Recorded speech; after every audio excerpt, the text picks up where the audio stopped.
Hi, I'm Larry Larsen. And I'm Nic Fillingham, and welcome to the very first episode of Defrag, where we show you really cool stuff about the Windows operating system, be it upcoming versions like Windows 7, or what you're running at home right now, be it Vista, XP, Windows Home Server. 3.1, 98, ME, we don't care. We'll show you cool stuff about Windows, and what we'll do is take a topic every episode, and we'll get down to the root of it. We'll try and find someone here at Microsoft that's an expert and kind of show us some cool things, get to the bottom of it. We'll defrag that subject, so to speak.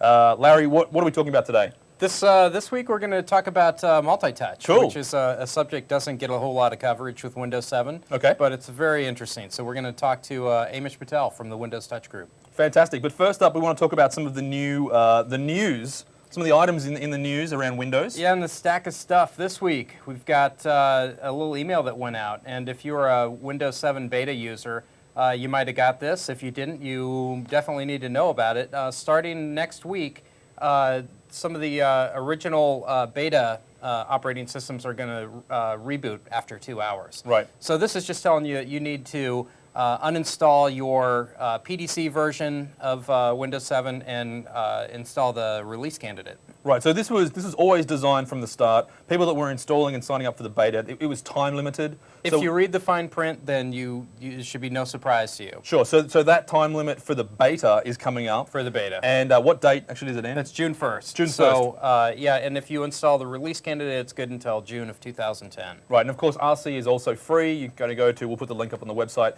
and go download the RC bits and install that, delete beta or upgrade from beta, and you won't have to worry about this. Very cool. So what else is happening in the news? This is kind of really cool. I saw this on Channel 10 the other day. Our good friend Sarah Perez wrote about this. Now, I love Twitter. You love Twitter? Everyone loves Twitter. Who doesn't love Twitter? Everyone loves every man and his dog's grandma and his dog's grandma's auntie loves Twitter. So and what his this home is, server. So what this is Twitter for Home Server, which is really cool. You can sign up for a Twitter account and install this add-on on your Windows Home Server, and it allows your Windows Home Server to tweet any special or important service updates. So, for example, if you have a Windows Home Server, you'll be familiar with your Windows Home Server is healthy notification, and then also things like your Windows Home Server needs attention for blah blah blah. I lost a drive. Drive just fell out. Yeah. While I was walking the dog, the drive fell out on the floor. So this is a really cool app. It's from Home Server Hacks, and we'll put the link up there. If you like Twitter, if you use Twitter, if you have a Windows Home Server, this is a really cool add-on. And you get people to follow your home server's Twitter account. You can, yes. And do you have one? Have you installed this? I have not installed this. I have a home server, but my home server doesn't tweet. Doesn't tweet? Not yet. Not yet. What's next? Next we have a little post by Brian Keller. It's from January, but it's good if you want to dip your toes in the Windows 7 beta without actually flattening your machine. It's how to install Virtual PC and install the Windows 7 operating system, the beta, on Virtual PC. Now the RC, yep. So now you can get a feel for Windows 7, see what you think, and if you like it, then you can go ahead and flatten your machine and put it on there. So the thing to remember with this is that Virtual PC will only support a 32-bit client, so you're going to be looking at the 32-bit version of Windows 7 if you do that. And the only difference between this post is in step 2, you'll download the RC version rather than use the beta. Great, cool. So people that want to try out Windows 7 but aren't yet at the... They aren't committed. They're not committed yet to flatten their machine and reinstall a new OS or create a new partition and go through all that kind of crazy stuff. Yeah, I'll give you a path there. That's fantastic. All right, so another thing that I've been seeing on Channel 10 recently are a common theme is themes, and skinning is essentially the media center component of Windows 7. And it looks like there's a new website that's just popped up quite recently, I think it's recently, Theme 7MC, which is very cool and allows you to basically install some themes that have been created by end users, not created by Microsoft. It's not actually a Microsoft program or a Microsoft site. However, if you're the kind of person that doesn't mind getting under the hood of Windows and tweaking things and getting into the registry every now and then, these are some very, very cool themes that will change the way that Media Center will look in Windows 7. Again, not created by Microsoft, so make sure you know what you're doing. Make sure you set a system restore point so if something goes wrong, back up your registry. You can kind of get back to it. So this is Theme 7MC. Also, there's a really cool hack that's just a very, very simple changing the background of Windows 7 Media Center, which I think looks fantastic, from blue, the traditional blue or the standard blue, to black, which I think looks fantastic. I think having a black background on Windows Media 7 is very classy. I like that. It is. It's nice. It's like the really nice black Amex or something. And then, of course, if you really want to go retro, found this as well. A guy called Manan, I'm not sure if I'm saying that correctly, Windows 98 Plus themes. He managed to extract them out of a copy of Windows 98 and then convert them for Windows 7. So if you really kind of want to go somewhat retro, I mean, miss those. Real retro would probably be running your Windows 3.11 for Workgroups theme. Exactly. That's super retro. But Windows 98 on Windows 7, seriously confuse all your friends as to what operating system you are running. That's very cool as well. So if you're into skinning and changing the appearance of Windows, we'll put links up on the site and you can go check that out. So today's Defrag is a look at Multitouch, and we talked to Amish Patel from the Windows Multitouch team, Cool. who will tell us what types of things Microsoft is thinking about in the Multitouch space, what types of applications we're going to have going forward, and we'll look at the types of gestures and the things that you can do with Multitouch. Fantastic. Let's go talk to Amish. Amish, you work on the Touch team. Yep. Tell me a little bit about Touch. What's the thinking behind Microsoft putting Touch into Windows 7? Yeah, I think it's pretty interesting to see how the evolution of touch has taken over in many computing spaces. The mobile scenario, we've all seen things from the iPhone to HTC, and we've seen touch being there for a couple of years. In Vista, from the tablet platform, we had single touch functionality. It's very basic. And so the Windows Touch, which was the new stuff in Windows 7, is kind of an evolution of the original tablet platform. I think we find that the time is about right for touch. People are expecting it. It's a new way to interact with your computing environment, from everywhere from a small phone to a large whiteboard. So I think the idea here was to create a rich environment in Windows, but without creating a new type of Windows. So Windows 7 Touch Edition. I think the idea here was to have regular Windows 7, with all its glory, but have it more touchable, and make people or allow people to have a better interaction model with their PC, make it more personal, let them interact with it directly. So is Touch is a replacement for the mouse and keyboard, or is it an extension? Yeah, so it's a good question. We get that question a lot. A lot of feedback comes from that. No, so we don't aim to replace the mouse and keyboard. The mouse and keyboard are great tools for what they are for. The mouse gives you precision on doing fine tasks. The keyboard is a great input method. Tactile feedback allows you to write essays and type very quickly. And touch, you wouldn't imagine using touch to write an essay. It would prove very difficult actually without the feedback, and it'd be kind of awkward at the same time. I think the idea with touch was to append the experience, to create a new way to interact with your computing environment. It kind of opens the door. For sure, I can touch my things in Windows like I can with my mouse and keyboard, and we did a good job to make that easier for you to do. But at the same time, it's opening up a new platform, a new environment where people can create new ideas. So, applications these days has always been focused around the mouse and keyboard. But what about touch? What about collaborative computing? What about creating immersive experiences where the multiple people can interact with the environment? Those are the questions and the scenarios we haven't explored yet. And so I feel like why touch kind of answers that question. It's to append the experience. We have the pen for natural inking, and now we have touch to immerse yourself into your computing environment. So how committed is Microsoft to touch? Is it going to be a part of everything we do going forward?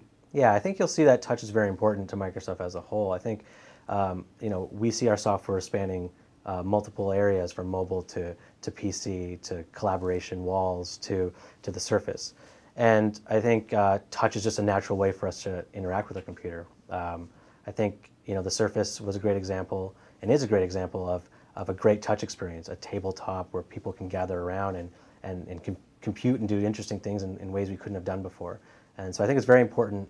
I think touch is very important as a whole to Microsoft. And I think Windows having touch enabled the platform is the key step for everyone to enable great experiences. What exactly is going on to detect these touch points on the computer? It's probably different between manufacturers. Yeah, actually, like you see today, two devices on the market today that are working on on Multitouch are the Dell Latitude XT and the HP TouchSmart all-in-one computer. So two very different devices. One's very big, one's very small. What you see on the Dell Latitude XT is that it uses a capacitive digitizer. So this is a layer on top of the screen that looks for the capacitance in your finger. So it uses the flesh part of your finger, not the nails. So a nail wouldn't actually respond to a touch point. So you get to put your full fingers on the screen. In addition to this, capacitive is very good for the fact that it can support arbitrary number of contacts. So it's up to actually the device manufacturer and the driver to figure out how many contacts they can support. So 2, 3, 4, 5. So it creates rich and immersive experiences. The optical solution. So the HP TouchSmart uses cameras, so what we call an optical solution. And this is actually cameras that are embedded into the side of the screen. So if you notice, there's a thicker bezel sometimes around the screen. And this is to accommodate the cameras and a reflective border, so it can kind of create a sheen, a visual sheen, and it sees where your fingers break this plane. Another device that you'll see is the HP TouchSmart all-in-one computer. So this is that 25-inch computer that you can buy today. What it does is it uses two cameras mounted in the display to detect where the fingers are. So basically there's two cameras in the corners, and it creates this layer above the screen and detects where your fingers break the plane. And so the one caveat here is that the number of cameras equals the number of fingers that it can detect. So it's not as rich as a capacitive device can be. So why would a manufacturer choose optical over capacitive or vice versa? Yeah, it's a good question. So the capacitive device can be very expensive once it gets out of the 15-inch range. It's a very high-end technology and doesn't really scale that well. Where the optical solution, which you're going to see more in these all-in-one computers, 22 inches and above, it scales very easily. So the camera technology doesn't need to change. It's just you just mount the cameras further. And so they can scale from anywhere from 20 inches, say, to 60, 70 inches. And so you think about walls and whiteboards and larger computers. So it's a matter of just cost, and it scales well. So we're committed to gesturing and multi-touch in applications, but this is also going to be on the web. Tell us a little bit about Silverlight 3. Sure.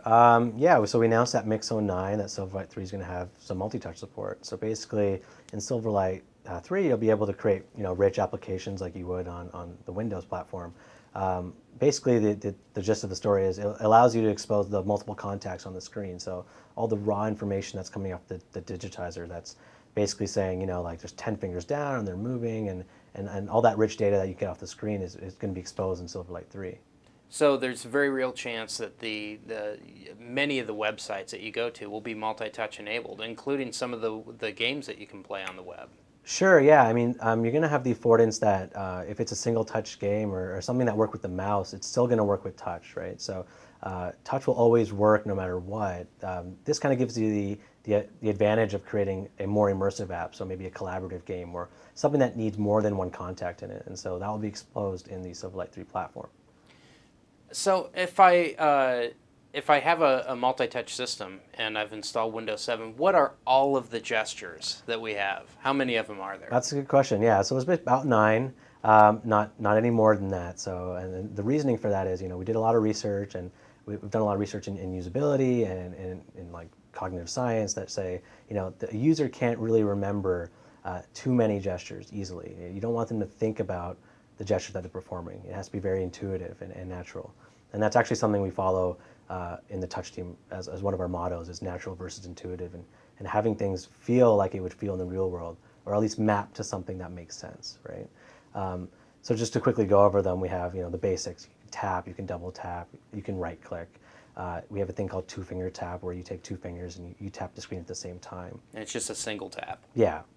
We also have a zoom, pinch and stretch zoom gesture that most people and many people are aware of. We've seen it on the Surface and many other devices. We have a rotate gesture, which allows applications that deal with photos and where it makes sense to rotate, to use 2 fingers to manipulate an object and rotate it. So a couple other gestures, and probably the most popular is being able to scroll, what we call panning. That, yeah. Yeah, what we call panning in Windows. So basically, any scrollable content that has a scroll bar on it, you can just use your finger anywhere in the area and just push it up and down. And we added inertia to it, so you can flick it really quickly and it scrolls to the bottom of your page. And then we have another one called Flicks. And so Flicks is something that's come forward from Vista. Most people are familiar with it from the tablet platform. We brought it forward, and because we saw many people found a great use for it, editing, copy, paste, delete. and forward and backwards. And we see a great deal of people wanting to flick forward and backwards to navigate their photos or websites. And one of the key differences from Vista to 7 is that we've reversed forward and backward flicks. So you flick in the opposite direction now to move your content forward and backwards. And one of the interesting things here is it's because we're trying to follow the direct manipulation model, where I grab something like I would grab it in the real world, or I'd flick something like I'd flick it in the real world. And in Vista, we kind of had it the other way around. And so in Windows 7, you'll see that in Internet Explorer, the page will slide out as you flick in that direction. So it kind of makes it more natural and intuitive. So in Vista, it was almost like you were using the pen to point where you wanted it to go. Yep. But now it's like you're actually moving a physical object. Exactly. So and it makes sense. Yeah, it's trying to map it to how you would interact with this object in the real world. All right, so that was really interesting. It was great talking to Amish. One of the things we're going to do here on the Defrag show is try and find that person in Microsoft that is the true expert and responsible for that particular product or feature. So Amish is the Multitouch guy. It was great to talk to him. We swiped this laptop as we left his office. Or did we buy this one? No, this is mine. Oh, we bought this one? Oh, okay.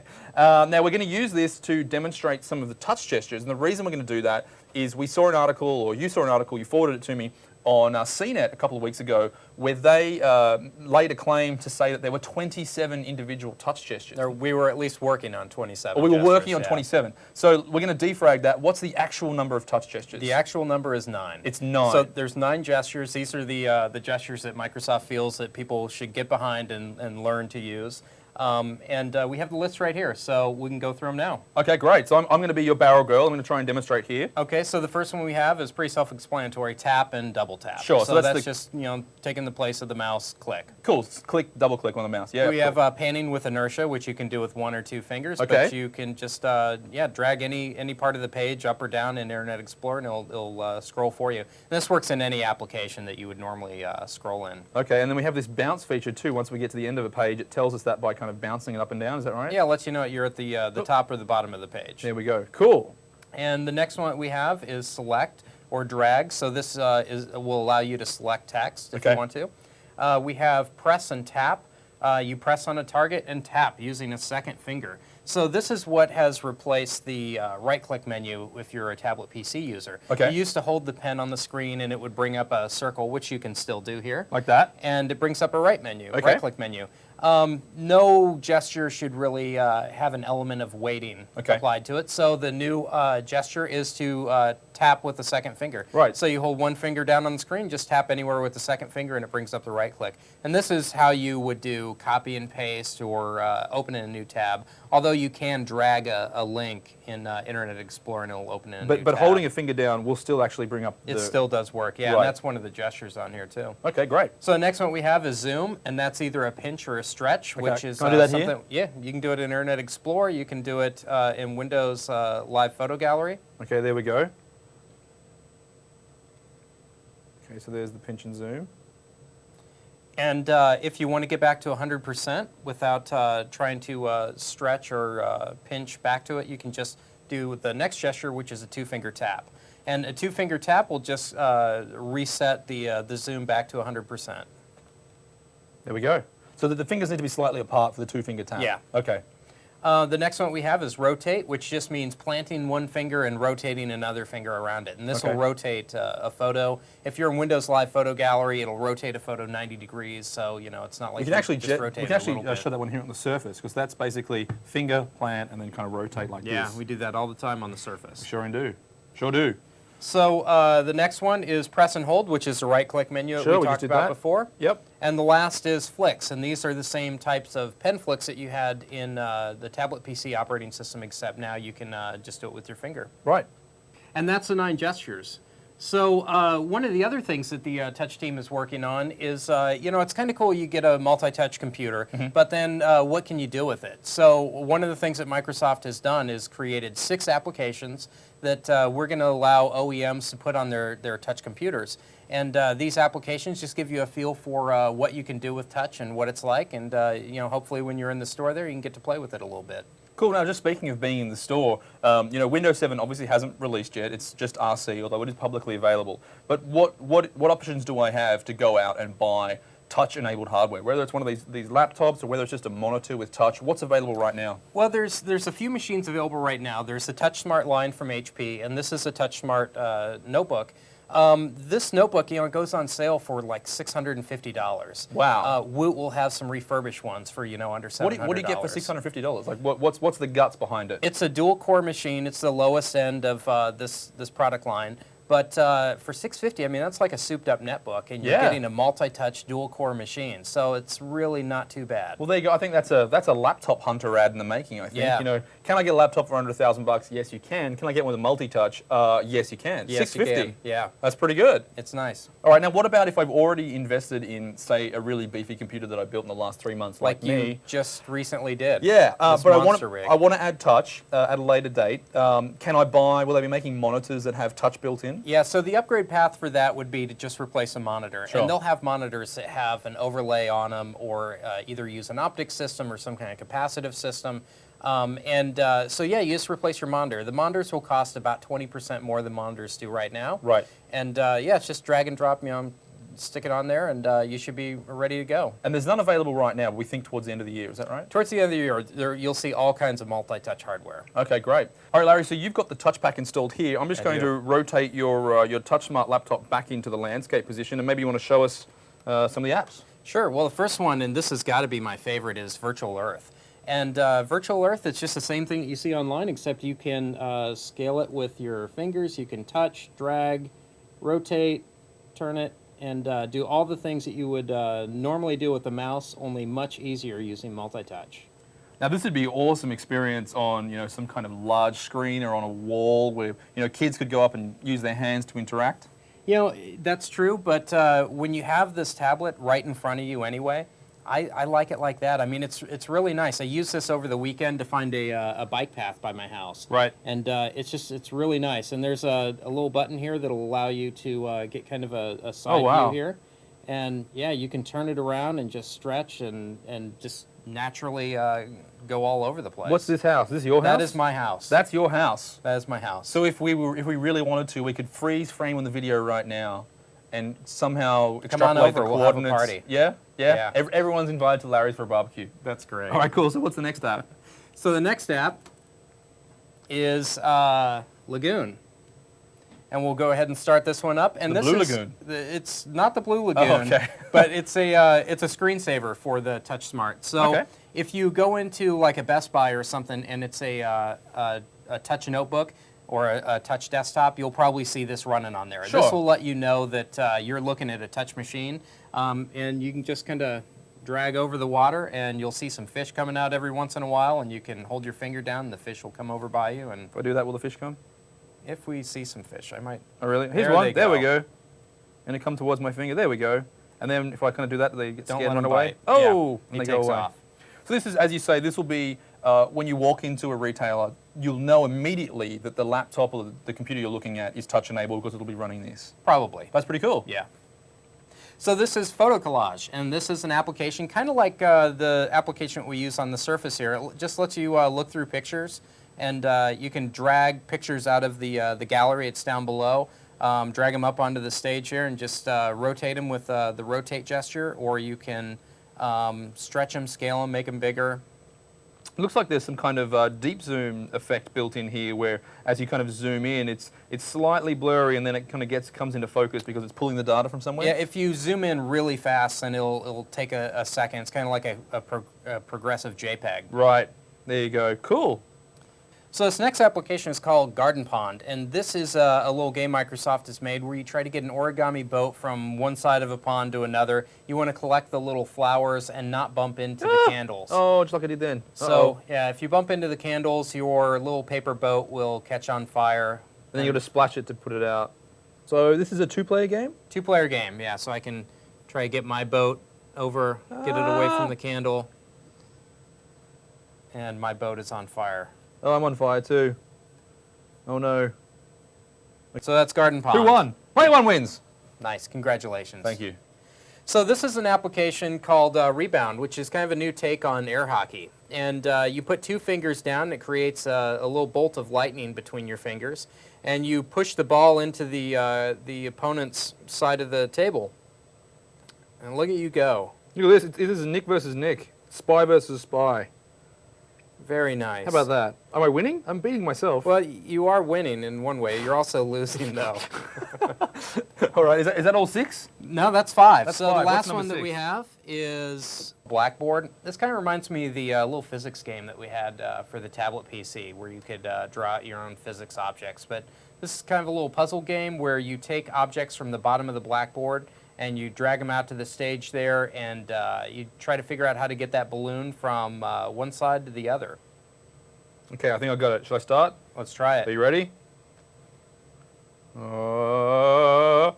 Uh-oh. Uh-oh. Wow. Uh-oh. Ah, crap. Nice try, though. Yeah, almost got there. So that's the 6 applications in the Touch Pack. Great. So if I've got a TouchSmart PC, a TouchSmart laptop, I've got Multitouch enabled on my Windows 7 RC, can I get these apps? Where do I get them? They're not available quite yet. These are going to be made available to OEMs, so you'll probably see them on OEM machines later this year. Great, and we'll keep people updated via the web or your Twitter. We could probably follow that. You can follow my Twitter. It's twitter.com/LarryLaw. Okay. And I'm going to be tweeting about all the multi-touch applications that I find multi-touch hardware. Fantastic. All right, so we're almost at the end of the show.